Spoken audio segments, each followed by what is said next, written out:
Hello, this is Kim, reading Who Let in the Talking Rabbit. The 4 Burton children were all in agreement that the rabbit had been talking when they found it. That was not the pressing issue. The pressing issue, for which the emergency meeting had been called, was to find out who had let the creature in. After all, someone surely had. Daddy's potting shed was rather like Fort Knox at times, with all its bolts and padlocks, and no rabbit, talking or otherwise, could have slid those back to get in.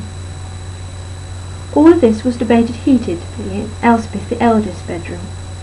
It was by far the most suitable room in the house, not only because it was as far away from the grown-ups as possible, but it also had a little round table and chairs, just like King Arthur's, Hector the youngest said, where they could all sit as equals and talk fairly. And as well as this, there was a writing set that Elspeth had got for Christmas, on which the minutes of the meeting were written down in her incredibly neat handwriting, which never faltered, even considering the urgency of the matter, or the nearest tea time. But then, as Elspeth was quick to point out, it was important that everything should be put down in ink. That way, when Mummy challenged them on it, as she surely would, for there was no easy way to hide a talking rabbit, there would be no going back on what was said, or no pointing fingers, which seemed incredibly sensible, really. Well, I still say it's Hector's fault, Martin, the second eldest, said for the 3rd time in a matter of minutes. He kicked the football through the window, and if he hadn't, we wouldn't have found the rabbit. So therefore I say it's his fault by default. But you went in first, Hector argued back, sticking out his chin defiantly, and you woke it up. If you hadn't nudged it with your foot, it might not have said anything. Would it, Mole? Mole, the second youngest, who didn't know why they were all arguing, and who was in the middle of an imaginary conversation with the rabbit, who she hoped to make a good friend of, said, "What would? Who would what?" which had set everyone groaning in exasperation. "Oh, never mind," Elspeth said, putting her pen down. "We're all going to get in trouble for the broken window anyhow. The important thing is—" She paused, and stared across at her brothers and sister to make sure they were paying attention. "The important thing is that whoever let the rabbit in ought to own up right now. It's only fair." Then, taking her eyes off them, she reached across and poured a glass of lemonade from the pretty yellow jug in the middle of the table, and took one of the jam tarts that Mummy had said they could share out, so long as they didn't make an awful mess. "Anyone else want one? All this meeting business is thirsty work. I don't know how Daddy does it. He has a few of these a day." "Jam tarts or meetings?" Martin asked, trying to be funny, though he wasn't really the funny one in the family. "Meetings, silly," Elspeth replied reproachfully, for equally she had little time for attempts at humour, especially when Daddy was concerned. "You know he works so hard. That's why he's hardly ever here. And I heard Mummy telling Mrs. Shelton down the road that he won't even be back for another week at least." "Phew, that's a spot of luck," Hector said, leaning forward and wiping his brow. Then, noticing how cross Elspeth seemed at this remark, he added, "With a talking rabbit living in his shed, I mean. He'd be furious if he knew, wouldn't he? That's all I meant, Elsp. I miss Daddy as much as you do." "You don't, or you wouldn't say such stupid things." "I do, don't be mean, Elspeth," Hector moaned. "You know I do. Actually, Mummy said he might not be back another week. Might, Elspeth, not will." "Same thing. Mummy always says might, but Daddy never gets back early when she says that." For a few moments Hector and Elspeth exchanged furious glares. And then Mel, always the peacekeeper, said, "Are we allowed to eat these jam tarts?" said Elspeth, "or are we just to stare at them?"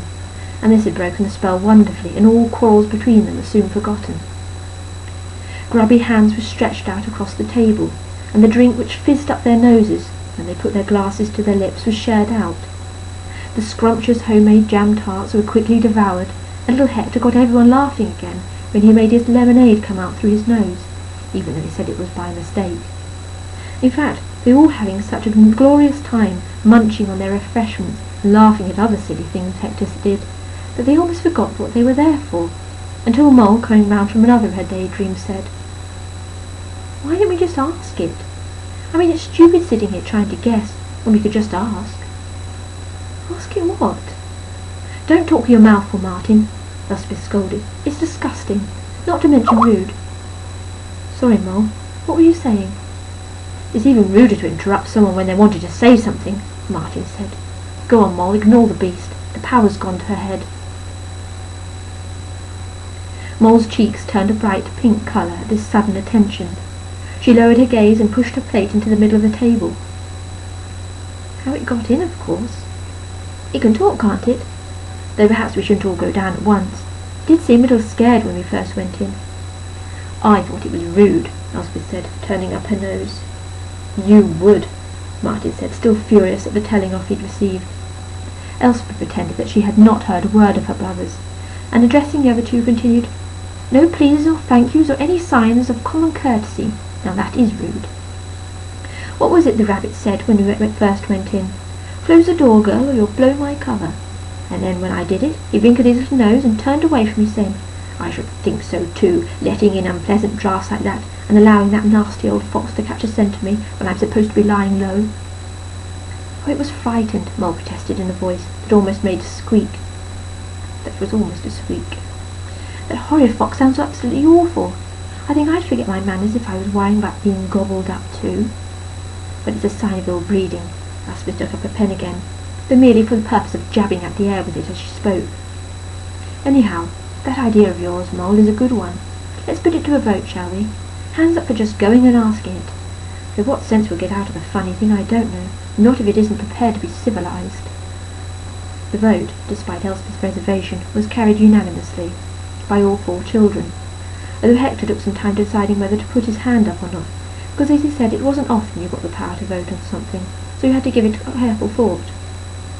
That settles it then. Elspeth got up onto her feet and gathered the papers together. Let's go down, now.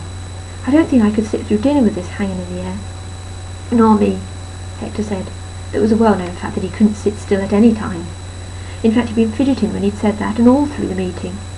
And one more thing. Now, don't get mad, Elspeth. Martin paused before he continued. I think Moll should be our spokesperson too. You'd only make it mad, Elspeth. We wouldn't get anything out of it. Moll's got a better way about her. Everyone likes her. Not that they don't like you, but, well, you know. This time Elspeth couldn't hide the fact that Martin's comment had hurt her. She would have liked to have flown at him and said a whole load of mean things in return, but she was a proper lady, and Moll did look rather pleased at being given such an important job, that she did not pursue any form of revenge, but simply traipsed out of the room with the others.